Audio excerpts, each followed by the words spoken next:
Hello friends, good morning. Super Kanmani സീരിയലിന്റെ ഇന്നത്തെ എപ്പിസോഡിന്റെ റിവ്യൂയിലേക്ക് എല്ലാവർക്കും സ്വാഗതം. അങ്ങനെ മാനസയും സുമിത്രയും ഫോണിലൂടെ സംസാരിക്കുകയാണ്. സുമിത്ര മാനസയോട് ചോദിക്കുന്നുണ്ട്, ബലരാമൻ വന്ന് ബഹളം വെച്ചതിനെ കുറിച്ച് നിന്റെ അച്ഛനും അമ്മയും നിന്നോട് ചോദിച്ചു. അവരിപ്പോ എനിക്ക് വേണ്ടിയല്ലേ ജീവിക്കുന്നത്. ആന്റി ആ രീതിയിലൊക്കെ സംസാരിച്ച് അവരെ എനിക്കൊപ്പം ആക്കിയല്ലോ. അങ്ങനെ എല്ലാം കൊണ്ടും നമുക്ക് അനുകൂലമായ കാലഘട്ടമാണിത്. പക്ഷെ ഒരു കാര്യം, ലോകത്തില് എന്നെ ഏറ്റവും കൂടുതൽ വെറുക്കുന്ന ആളാണ് ബലരാമൻ. ഇവിടെ വന്ന് സംസാരിച്ചപ്പോഴും ആ വെറുപ്പ് ഉണ്ടായിരുന്നു. അയാൾ എങ്ങനെയാ 2 ദിവസത്തിനകം എന്നെ കെട്ടാൻ പോകുന്നത്? എന്ത് മായാജാലമാണ് ആന്റി പ്രയോഗിച്ചത്? മാനസയുടെ ഈ ചോദ്യം കേട്ടിട്ട് സുമിത്ര പറയുന്നത് ഇങ്ങനെയാണ്, മുള്ളിനെ മുള്ളുകൊണ്ട് എടുക്കുക എന്ന് കേട്ടിട്ടില്ലേ, അത് തന്നെ. ബാക്കിയൊക്കെ സസ്പെൻസ്. അങ്ങനെ പിറ്റേ ദിവസം കൺമണി കുളിച്ച് വിഘ്നേശ്വരന് മുമ്പിൽ ദീപം എല്ലാം കത്തിച്ച് പ്രാർത്ഥിക്കാൻ തുടങ്ങുകയാണ്. വിവാഹം അടുക്കുന്നതിന്റെ സന്തോഷത്തിലായിരുന്നു താനെന്നും. പക്ഷെ എന്താണെന്ന് അറിയില്ല, മനസ്സിലാകെ ഒരു ഭയം പോലെ. ജയമോഹൻ അങ്കിളിന് എന്തുകൊണ്ടായിരിക്കും എന്റെ ഡിസൈൻ ഇഷ്ടപ്പെടാഞ്ഞത്? വെറുതെ പറഞ്ഞതായിരിക്കുമോ, അതോ എന്റെ കഴിവുകൾ കുറഞ്ഞു തുടങ്ങിയോ? ഒന്നും മനസ്സിലാവുന്നില്ല എനിക്ക്. ഒരുപാട് പരീക്ഷണങ്ങൾ നീ എനിക്ക് തന്നു കഴിഞ്ഞു വിഘ്നേശ്വര. ഇനിയും എന്നെ വിഷമിപ്പിക്കല്ലേ. വിവാഹ ദിവസം അടുത്തു വരികയാണ്. ഒരുപാട് സ്വപ്നങ്ങളാണ് മനസ്സിൽ, ഒക്കെ നിറവേറ്റി തരണം നീ. ഇങ്ങനെയെല്ലാം പറഞ്ഞുകൊണ്ട് പ്രാർത്ഥിച്ചു നിൽക്കുന്ന സമയത്താണ് പെട്ടെന്ന് വിളക്കിലെ തീനാളം കെട്ടുപോവുകയും കൂടെ ചെയ്യുന്നത്.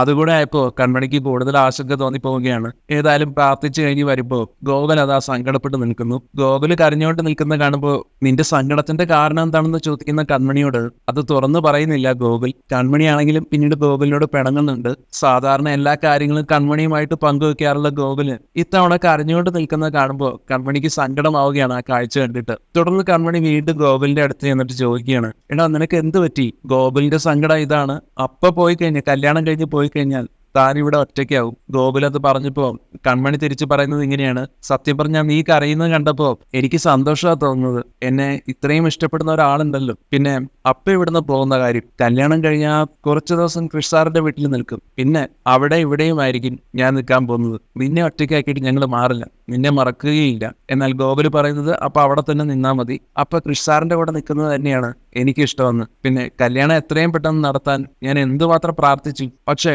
കല്യാണം അടുത്ത് വരുമ്പോ ഒരു വിഷമം, അത്രയേ ഉള്ളൂ. ഗോകുലിന്റെ സങ്കടം മനസ്സിലാക്കുന്ന കൺമണി തിരിച്ചു പറയുന്നുണ്ട്, സത്യം പറഞ്ഞ എനിക്കും ആ സങ്കടം ഉണ്ടെന്ന്. ഞാൻ പറഞ്ഞിട്ടില്ലേ, ഒരു സമയത്ത് എന്നെ ജീവിപ്പിച്ചിരുത്തിയത് തന്നെ നീ എന്നോട് കാണിച്ച സ്നേഹവും നീ എനിക്ക് തന്ന ധൈര്യവും ഒക്കെ. അതുകൊണ്ട് തന്നെ നിന്റെ വിഷമം എനിക്ക് സഹിക്കാൻ പറ്റില്ല. ഇങ്ങനെയെല്ലാം പറഞ്ഞുകൊണ്ട് കൺമണിയും ആകെ ഇമോഷണൽ ആയി പോകാൻ തുടങ്ങുന്നതും ഗോകുല് പിന്നെ പറയുന്നുണ്ട്, അപ്പയോട് സംസാരിച്ചു കഴിഞ്ഞപ്പോ എന്റെ എല്ലാ സങ്കടവും മാറിയെന്ന്. കൃഷ് സാറിന്റെ കൂടെ നല്ല ഹാപ്പി ആയി കഴിയണം. ഇതേ സമയത്ത് ശ്രീനിവാസനും അവിടേക്ക് വരുന്നു. രണ്ടുപേരും വിഷമിച്ച് നിൽക്കുന്ന കാണുമ്പോൾ എന്താ ചോദിക്കുന്നുണ്ട്. അപ്പൊ കൺമണി പറഞ്ഞു കൊടുക്കുന്നുണ്ട്, കല്യാണം കഴിഞ്ഞ് ഞാൻ ഇവിടെ നിന്ന് പോകുന്നതിന്റെ വിഷമം ഗോകുൽ എന്നോട് പറയുകയായിരുന്നു. ഇത് കേൾക്കുന്ന ശ്രീനിയും ഗോകുലിനോടായിട്ട്, എടാ നിന്റെ അതേ അവസ്ഥ തന്നെയാണ് അച്ഛനും. പക്ഷെ നിന്റെ ഇപ്പൊ സൗഭാഗ്യവതിയായിട്ടാണ് പോകുന്നത്, അതും നിന്റെ കൃഷ് സാറിനോടൊപ്പം. പിരിഞ്ഞു പോകുന്നതിന്റെ വിഷമമൊക്കെ നമുക്ക് അതുകൊണ്ട് മറക്കാം. തുടർന്ന് കൺമണിയോട് ചോദിക്കുകയാണ്, നിന്റെ ഇന്നലെ രാത്രിയിലുള്ള വിഷമമൊക്കെ മാറിയോ? വിഘ്നേശ്വരനോട് പ്രാർത്ഥിച്ചെന്ന മറുപടി നൽകുകയാണ് കൺമണി. അതോടൊപ്പം കൺമണി പറയുന്നുണ്ട്, എന്തൊക്കെയോ അനർത്ഥങ്ങൾ സംഭവിക്കാൻ പോകുന്നതിന്റെ ഒരു സൂചനയും എനിക്ക് കിട്ടിയെന്ന്.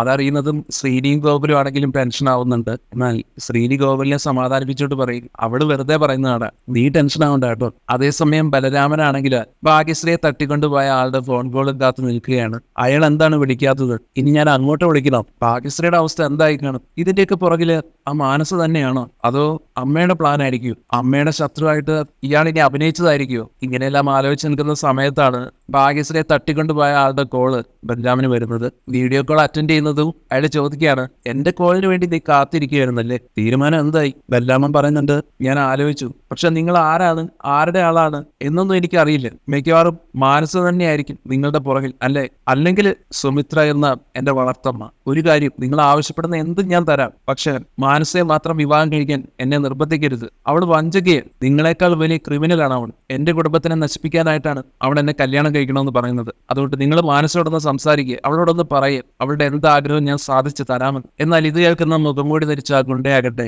ഭാഗ്യശ്രീ ദ്രോഹിക്കുന്ന വിഷ്വൽസ് ബലരാമന് വീണ്ടും കാണിച്ചു കൊടുത്ത് പേടിപ്പിക്കുകയാണ് ബലരാമനാണെങ്കിൽ അത് കണ്ടിട്ട് സഹിക്കാൻ പറ്റുന്നില്ല. കരഞ്ഞുകൊണ്ട് യാചിക്കുകയാണ്, പിന്നെ അവളൊന്നും ചെയ്യരുത്, ഞാൻ സമ്മതിച്ചു, ഞാൻ മാനസയെ കല്യാണം കഴിക്കാം. അങ്ങനെ ബലരാമൻ മാനസയെ കല്യാണം കഴിക്കാമെന്ന് സമ്മതിച്ചത് കേട്ടിട്ട് ഗുണ്ട പറയുകയാണ്, അങ്ങനെയാണെങ്കിൽ നാളെ തന്നെ രജിസ്റ്റർ ഓഫീസിൽ കല്യാണം, അതിനുവേണ്ട തയ്യാറെടുപ്പുകളൊക്കെ തുടങ്ങിക്കോ. ബലരാമൻ ഇതൊക്കെ കേട്ട് ദേഷ്യം വരുന്നുണ്ട്. എനിക്ക് എന്റെ വീട്ടുകാരെയും കൂടെ അറിയിക്കണമെന്ന് ആവശ്യപ്പെടുകയാണ്. അവരെ അറിയിക്കാതെ ഈ ചടങ്ങ് നടത്താൻ പറ്റില്ലെന്ന് ഉറപ്പിച്ച് പറഞ്ഞതും, അതൊക്കെ നിന്റെ ഇഷ്ടം, പക്ഷെ ആരുണ്ടെങ്കിലും ശരി ഇല്ലെങ്കിലും ശരി നാളെ നിന്റെയും മാനസയുടെ വിവാഹം നടന്നിരിക്കണം. അതും പറഞ്ഞ് കോള് കട്ട് ചെയ്യുകയാണ് അയാൾ. അങ്ങനെ ഇഷ്ടമല്ലാത്ത ഒരു കാര്യത്തിന് തലവെച്ച് കൊടുക്കേണ്ടി വരുന്നല്ലോ എന്നോർത്ത് സങ്കടവും ദേഷ്യവും കൊണ്ട് ബല്ലാമന്റെ ഉള്ളിൽ പുകയുകയാണ്. ഒന്നും ചെയ്യാൻ പറ്റാത്ത നിസ്സഹായാവസ്ഥയിൽ എല്ലാം കടിച്ചമർത്തി നിൽക്കാനേ ബല്ലാമൻ ഇപ്പോൾ കഴിയുന്നുള്ളൂ. പിന്നീട് ബല്ലാമൻ തന്റെ സ്വന്തം വീട്ടിലേക്ക് എത്തുകയാണ്. ബല്ലാമനെ കണ്ടതും ഓടിച്ചെന്ന് കൃപ കെട്ടിപ്പിടിച്ചുകൊണ്ട് ചോദിക്കുകയാണ്, ഇത്രയും നാളായിട്ട് എവിടെയായിരുന്നു? ഞങ്ങളൊക്കെ എന്തോരം ടെൻഷൻ അടിച്ചെന്നറിയാമോ? കൃഷ്ണൻ ബല്ലാമനെ കണ്ട് സന്തോഷത്തോടെ അടുത്ത് ചെന്നിട്ട് ചോദിക്കുകയാണ്, എവിടെയായിരുന്നു ഏട്ടാ? എന്താ ഒന്ന് വിളിക്കാതിരുന്നത്? ഇപ്പോഴാണല്ലോ ജീവൻ കിട്ടിയത്. അതേസമയം ബല്ലാമൻ ചോദിക്കുന്നുണ്ട്, ഞാൻ മെസ്സേജ് അയച്ചല്ലോ ബിസിനസ് കാര്യങ്ങളിലാണെന്ന്. അത് കേട്ട് കൃഷി ചോദിക്കും, എന്ത് ബിസിനസ്? ഞാനും ബിസിനസ് ചെയ്യുന്ന ആള് തന്നെ. എത്ര തീ പിടിച്ച് തിരക്കായാലും വീടുമായിട്ടുള്ള ഒരു ടച്ച് വെക്കും. എന്തായാലും ബല്ലാമൻ രണ്ടുപേരോടും സോറി ഒക്കെ പറയും, എനിക്ക് വിളിക്കാൻ പറ്റിയില്ല, നിങ്ങൾ ആ കാര്യം വിട്ടുകളയാൻ. കൃഷി അറിയിക്കുന്നുണ്ട്, അച്ഛനും അമ്മയും ഒക്കെ ആകെ ടെൻഷനിലായിരുന്നു. ഞാനും കൃപയൊക്കെ ഓരോ നമ്പർ ഇട്ടിട്ടാണ് അവരെ സമാധാനിപ്പിച്ചതെന്ന്. പക്ഷെ ഞങ്ങളും വല്ലാത്ത ടെൻഷനിലായിരുന്നെന്ന് ഞങ്ങൾക്കല്ലേ അറിയൂ. ഞാൻ രണ്ടുവട്ടം ഏട്ടനെ വീട്ടിൽ വന്ന് അന്വേഷിച്ചിരുന്നു. രണ്ടാമത്തെ പ്രാവശ്യം വന്നപ്പോൾ ഭാഗ്യശ്രീയുടെ അമ്മയെ കണ്ടു. അപ്പോഴാണ് ഭാഗ്യശ്രീയും ദുബായിലുള്ള കാര്യം അറിഞ്ഞു. അത് കേൾക്കുന്ന ബല്ലാമനും അവളും എന്റെ കൂടെ ദുബായിലുണ്ടായിരുന്നു കള്ളം പറയുകയാണ്. ഏതായാലും ബല്ലാമന്റെ ഈ തിരിച്ചുവരവ് ഒരു ആഘോഷമാക്കാൻ തന്നെയാണ് കൃഷിന്റെ തീരുമാനം. ഞാൻ ഓഫീസിൽ പോകാൻ ഇറങ്ങിയതാ, പക്ഷെ ഇന്ന് ലീവ് എടുക്കാം. ബല്ലാമൻ അതിന് സമ്മതിക്കുന്നില്ല.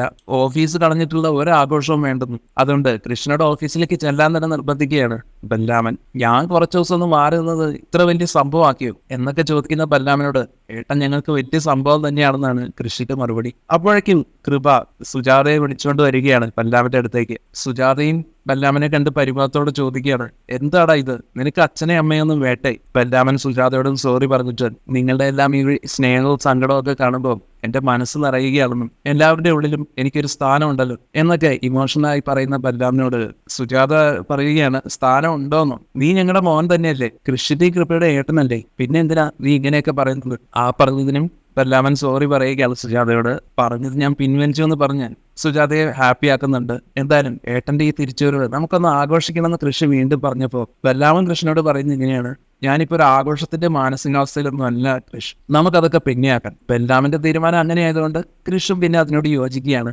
അങ്ങനെയാണെങ്കിൽ പിന്നെ നമുക്ക് ഇപ്പൊ വേണ്ട ആഘോഷം വൈകുന്നേരത്തേക്ക് ആക്കാൻ തീരുമാനിക്കുന്നു. അത് പറഞ്ഞ് കൃഷി ഓഫീസിലേക്ക് പോകാൻ തുടങ്ങുന്നതും ബല്ലാമനെ ഒന്ന് മാറ്റി നിർത്തി ചോദിക്കുന്നുണ്ട്, ഏട്ടാ എന്താ പ്രോബ്ലം എന്ന്. ബല്ലാമനാണെങ്കിൽ പ്രോബ്ലം ഒന്നും ഇല്ല എന്നുള്ള രീതിയിൽ സംസാരിക്കുമ്പോഴും കൃഷിന് എന്തോ പ്രോബ്ലം ഉണ്ടെന്ന് മനസ്സിലായി കഴിഞ്ഞു. കാരണം ബല്ലാമൻ ആകെ ഡള്ളായിരിക്കുന്നു. മുഖത്താണെങ്കിലും ആകെ ഒരു വാട്ടം. സന്തോഷമൊക്കെ മനഃപൂർവ്വം വരുത്തുന്നത് പോലെയാണ് തോന്നുന്നത്. കൃഷിന്റെ സംശയങ്ങളെല്ലാം കേട്ടിട്ടും അതൊക്കെ നിനക്ക് വെറുതെ തോന്നുന്നതാണ്, നീ വേഗം ഓഫീസിലേക്ക് ചെല്ലാൻ തന്നെ പറയുകയാണ് ബല്ലാമൻ. ഒരു പ്രശ്നമില്ലെന്ന് ബല്ലാമൻ ഉറപ്പ് കൊടുത്തതിന് ശേഷമാണ് കൃഷിന് പോകുന്നത്. കൃപയുടെ സാഗറിനെ കൂടെ ബല്ലാമൻ വന്ന കാര്യം അറിയിക്കാനും എന്തെങ്കിലും ഞാൻ നിനക്ക് കുടിക്കാൻ എടുത്തിട്ട് വരാമെന്ന് പറഞ്ഞ് സുജാത പോകുന്നു. കൃപ അങ്ങനെ സാഗറിനെ കോൾ ചെയ്യാൻ തുടങ്ങുകയാണ്. വലിയേട്ടൻ വന്നു എന്ന് പറഞ്ഞാൽ അച്ഛന് ഒരുപാട് സന്തോഷമാകുമെന്നൊക്കെ പറഞ്ഞിട്ട്. പക്ഷേ ബല്ലാമൻ കൃപയുടെ കയ്യിൽ നിന്ന് ആ ഫോൺ വാങ്ങിയിട്ട് അച്ഛനെ ഇപ്പൊ വിളിക്കണ്ടെന്നാണ് പറയുന്നത്. എനിക്ക് അത്യാവശ്യമായിട്ടൊരു മീറ്റിംഗ് ഉണ്ട്, ഞാൻ അമ്മയൊന്ന് കാണാൻ വേണ്ടി വന്നതാണെന്നും പറയുന്നത് കേൾക്കുമ്പോൾ സുജാത ചോദിക്കുകയാണ് വന്നിട്ട്, മീറ്റിംഗോ? എന്ത് മീറ്റിംഗ്? ഇന്നിനി മീറ്റിങ്ങിന് പോയിട്ട് ഒരിടത്തേക്ക് ഞാൻ നിന്നെ വിടാൻ പോകുന്നില്ല. ശേഷം ബല്ലാമനോട് ഫുഡ് കഴിക്കാറായെന്നൊക്കെ ചോദിക്കുന്നുണ്ട്. അച്ഛൻ വന്നിട്ട് മതിയോ അതോ നിനക്ക് ഇപ്പൊ തന്നെ കഴിക്കണോ? എനിക്കൊന്നും വേണ്ടെന്നാണ് ബല്ലാമന്റെ വിഷമത്തോടെയുള്ള മറുപടി. ബല്ലാമൻ അങ്ങനെ പറഞ്ഞത് കേട്ട് നേരം ഇത്ര ആയതിനെ കുറിച്ച് ഓർമ്മിപ്പിക്കുകയാണ് സുജാത. നിനക്കൊന്നും കഴിക്കണ്ടേന്ന് വീണ്ടും ചോദിക്കുമ്പോ, കഴിക്കണോ? എനിക്കൊരു വിവാഹം കഴിക്കണം. സത്യത്തിൽ ആ കാര്യത്തെക്കുറിച്ച് അമ്മയോട് സംസാരിക്കാനാണ് ഞാനിപ്പോ വന്നത്. സുജാതയ്ക്ക് അത് കേട്ട് സന്തോഷമാവുകയാണ്. നിന്റെ വിവാഹ കാര്യത്തെക്കുറിച്ച് ഞങ്ങൾ എന്നേ പറയാറുണ്ടതാ, നീയല്ലേ ഒഴിഞ്ഞു മാറാറുണ്ടായിരുന്നെന്ന് ചോദിക്കുമ്പോ, അതൊക്കെ ശരിയാ, പക്ഷെ ഇനി ഞാൻ ഒഴിഞ്ഞു മാറുന്നില്ല അമ്മ. അമ്മ എന്നോട് അന്ന് ആവശ്യപ്പെട്ടിരുന്നില്ലേ, ആ കുട്ടിയെ തന്നെ ഞാൻ വിവാഹം ചെയ്തോളാം. സുജാത അപ്പൊ ഏത് കുട്ടിയെന്ന് ചോദിക്കുന്നുണ്ട്. മാനസ എന്നുള്ള ബല്ലാമന്റെ മറുപടി കേട്ട് സുജാത അക്ഷരാർത്ഥത്തിൽ ഞെട്ടിപ്പോയി. കേട്ടത് വിശ്വസിക്കാനാവാതെ പകച്ചു എന്നുകൊണ്ട് സുജാതയ്ക്ക് പെട്ടെന്നൊന്നും മിണ്ടാൻ പോലും കഴിഞ്ഞില്ല. കുറച്ചു നേരം തരിച്ചു എന്ന ശേഷം സുജാത ചോദിക്കുകയാണ്, മാനസയെ കല്യാണം കഴിക്കാനോ? എടാ അതെങ്ങനെ ശരിയാവും? നീ എന്തൊക്കെയാ ഈ പറയുന്നത്? എന്നാൽ അപ്പോഴേക്കും ആന്റിയമ്മ അവിടെ എത്തിയിരുന്നു. ബല്ലാമൻ മാനസയെ വിവാഹം കഴിക്കണം എന്നുള്ള ആവശ്യം പറഞ്ഞത് കേട്ടിട്ട് ആന്റിയമ്മയ്ക്ക് ഒത്തിരി സന്തോഷമാവുന്നു. സുജാതയാണെങ്കിൽ ബല്ലാമൻ പറയുന്നത് വിശ്വസിക്കാനാവാതെ, നീ തമാശ പറയുകയാണോ എന്നൊക്കെ ചോദിച്ചു പോവുകയാണ്. എന്നാൽ ബല്ലാമൻ പറയും, കല്യാണം എന്ന് പറയുന്നത് ഒരു തമാശയാണോ അമ്മേ? ഞാൻ ആത്മാർത്ഥമായിട്ട് തന്നെയാണ് പറഞ്ഞത്. അമ്മ അന്ന് എന്നോട് ആവശ്യപ്പെട്ട പോലെ മാനസയെ വിവാഹം ചെയ്യാൻ ഞാൻ തയ്യാറാണ്. എന്നാൽ ഇത് കേട്ട് സുജാത, ഞാൻ അന്നത് ആവശ്യപ്പെട്ടു ശരിയാ, പക്ഷെ പിന്നീട് മാനസയുടെ തനിനിറം മനസ്സിലായപ്പോ നമ്മൾ അതിൽ നിന്ന് പിന്മാറിയതല്ലേ? നീയും മാനസയുടെ കള്ളത്തരങ്ങളൊക്കെ തിരിച്ചറിഞ്ഞതല്ലേ? കൃഷ്ണനെ അപായപ്പെടുത്താൻ നോക്കിയവളല്ലേ അവൾ? നമ്മുടെ കുടുംബത്തിനെ തന്നെ ഇല്ലാതാക്കുകയായിരുന്നില്ലേ അവൾ? ഒക്കെ അറിഞ്ഞു വെച്ചിട്ട് നീ എന്ത് വിട്ടിത്തരമായി പറയുന്നത്? അപ്പോഴേക്കും ആന്റിയമ്മ മാനസയ്ക്ക് സപ്പോർട്ടുമായിട്ട് അവിടെ എത്തി. വിട്ടിത്തരം പറയുന്നതേ നീയാ. ലോകപരിചയമുള്ള മോനല്ലേ ബല്ലാമൻ, വിവരവും വിദ്യാഭ്യാസവും ഉണ്ട്, വലിയ ബിസിനസ്സുകാരൻ. അങ്ങനെയുള്ള ഒരാള് ചുമ്മാ ചാടി കയറി ഒരു തീരുമാനമൊക്കെ എടുക്കുവോ? ഒരിക്കലുമില്ല. മാനസയില് ബലരാമൻ എന്തൊക്കെയോ ഗുണങ്ങൾ കണ്ടിട്ടുണ്ട്. ബലരാമനും ആന്റിയമ്മ പറഞ്ഞത് ശരിയാണെന്ന് സമ്മതിക്കുന്നു. ശരിക്കും ആലോചിച്ചിട്ട് തന്നെയാണ് ഞാൻ ഈ തീരുമാനം എടുത്തത്. കൃഷ്ണന് വേണ്ടി ആലോചിച്ച കുട്ടിയല്ലേ മാനസ. എൻഗേജ്മെന്റ് പോലും നടത്തും. എല്ലാം കഴിഞ്ഞിട്ട് അവളെ വേണ്ടെന്ന് പറയുമ്പോൾ മാനസ എന്നല്ല ഏത് പെണ്ണിനും നിയന്ത്രണം വിട്ട് എന്തെങ്കിലുമൊക്കെ പ്രതികരിച്ചു പോകും. മാനസ അത്രയല്ലേ ചെയ്തുള്ളൂ. ബലരാമൻ ഇങ്ങനെ മാനസയ്ക്ക് അനുകൂലമായി നിന്ന് സംസാരിക്കുന്നത് കേൾക്കുമ്പോൾ ആശ്ചര്യത്തോടെ സുജാത ചോദിക്കുകയാണ്, നിന്ന നിൽപ്പിൽ ഇങ്ങനെയൊക്കെ തോന്നിപ്പോകാൻ കാരണം എന്താണ്? ബലരാമൻ അതിന് മറുപടിയില്ല. സുജാത വീട്ടിൽ പറയുന്നുണ്ട്, ഇല്ല, ഇതിന് ഞാൻ കൂട്ടു നിൽക്കില്ല, ഇത് ശരിയാവില്ല. ഇനി ജയമോഹന്റെയോ മാനസയുടെ ഭാഗത്ത് നിന്ന് നിനക്ക് എന്തെങ്കിലും ഭീഷണി ഉണ്ടായെന്ന് ചോദിക്കുന്നത് ഇല്ലെന്നാണ് ബലരാമന്റെ മറുപടി. എനിക്ക് ഒരു ഭീഷണി ഉണ്ടായില്ല. ഇക്കാര്യത്തിൽ അമ്മ നോ പറയില്ലേ പ്ലീസ്. അമ്മ തന്നെ എനിക്ക് അച്ഛന്റെയും കൃപയുടെയും കൃഷിന്റെയും ഒക്കെ സമ്മതം വാങ്ങിത്തരണം കൂടെ ആവശ്യപ്പെടുമ്പോ സുജാത ആകെ വല്ലാണ്ടായി പോവുകയാണ്. അത് മനസ്സിലാക്കുന്ന ആന്റിയമ്മ, നിനക്ക് ഇനിയിപ്പോ അനിയൻകുട്ടനോട് കാര്യങ്ങൾ സംസാരിക്കാൻ ബുദ്ധിമുട്ടാണെങ്കിൽ ഞാൻ തന്നെ സംസാരിച്ചോളാൻ നൽകുന്നു. ബലരാമൻ ഇപ്പൊ പറഞ്ഞതുപോലെ തന്നെ മാനസ എന്തെങ്കിലും കാണിച്ചു കൂട്ടിയിട്ടുണ്ടെങ്കിൽ തന്നെ അതിന് അവൾക്ക് കാരണങ്ങൾ ഉണ്ടല്ലോ. അതുമല്ല, അവളുടെ കണ്ണീര് ഈ വീട്ടിൽ വീണിട്ടുണ്ട്. അതിന്റെ ശാപം ഇതോടെ ഒഴിഞ്ഞു പോവുകയും ചെയ്യും. ഇത്രയൊക്കെ കേട്ടിട്ടും തനിക്ക് ഇതിന് താല്പര്യമൊന്നുമില്ലെന്നുള്ള മട്ടിലാണ് സുജാത നിൽക്കുന്നത്. എന്തായാലും സാഗർ ഇങ്ങോട്ട് വരട്ടെ, ഞാൻ സംസാരിക്കാം. പക്ഷേ സാഗർ ഇതിന് സമ്മതിക്കുമെന്നൊന്നും എനിക്കറിയില്ല. ഇതും പറഞ്ഞ് സുജാത വിഷമത്തോടെ പോകുന്നതും ബലരാമൻ സുജാതയോട് ആവശ്യപ്പെടുകയാണ്, അച്ഛനെ കൊണ്ട് അമ്മ എങ്ങനെയെങ്കിലും ഇതിന് സമ്മതിപ്പിക്കണമെന്ന്. അല്ല, മറ്റൊരു ഞെട്ടിക്കുന്ന ആവശ്യം കൂടെ ആവശ്യപ്പെടുകയാണ്, കല്യാണം നാളെ തന്നെ നടത്തണമെന്ന്. അതും കൂടെ കേൾക്കുന്നതും സുജാത വീണ്ടും ഷോക്ക്ഡ് ആവുന്നു. അപ്പൊ ബലരാമൻ പറയും, അതെ, നാളെ തന്നെ കല്യാണം നടത്തണം. രജിസ്റ്റർ മാരേജ് ആയിട്ട് നടത്തിയാൽ മതി. അതിന്റെ കാര്യങ്ങളൊക്കെ ഞാൻ ഏർപ്പാടാക്കിക്കോളാം. ഇനി അഥവാ മാനസ എനിക്ക് വിവാഹം കഴിച്ചു തരാൻ നിങ്ങൾക്ക് മനസ്സില്ലെങ്കിൽ ഇങ്ങനെ ഒരു മകനെ ഇല്ലെന്ന് കരുതിയാൽ മതി എന്ന് പറഞ്ഞിട്ടാണ് ബലരാമന്റെ പോക്ക്. അതും കൂടെ കേട്ടതും സുജാത തകർന്നു പോവുകയാണ്. എന്നിട്ട് വിഷമത്തോടെ ചെന്നിട്ട് ബലരാമനോട് വീണ്ടും പറയുകയാണ്, മോനെ, നിന്റെയും കൃഷ്ണന്റെയും കല്യാണം എങ്ങനെ നടത്തണമെന്ന് എന്തോരം സ്വപ്നങ്ങളാ ഞാനും നിന്റെ അച്ഛനും പരസ്പരം പറയാറുള്ളതെന്ന് നിനക്കറിയാമോ? പക്ഷെ പെട്ടെന്ന് ഇങ്ങനെ ഒരു ആവശ്യവുമായിട്ട് ആ മനുഷ്യന്റെ മുന്നിൽ ചെന്നാൽ കഥ അത് പറഞ്ഞു മുഴുവിക്കുന്നതിന് മുമ്പേ ബലരാമൻ അങ്ങോട്ട് കയറി പറയുകയാണ്, സ്വപ്നങ്ങളല്ല ജീവിതമെന്നും സ്വപ്നം കാണാനും കണ്ണു തുറന്ന പിന്നെ മറക്കാനും ഉള്ളതാ. അതാണ് ഞാനിപ്പോ പഠിച്ചത്.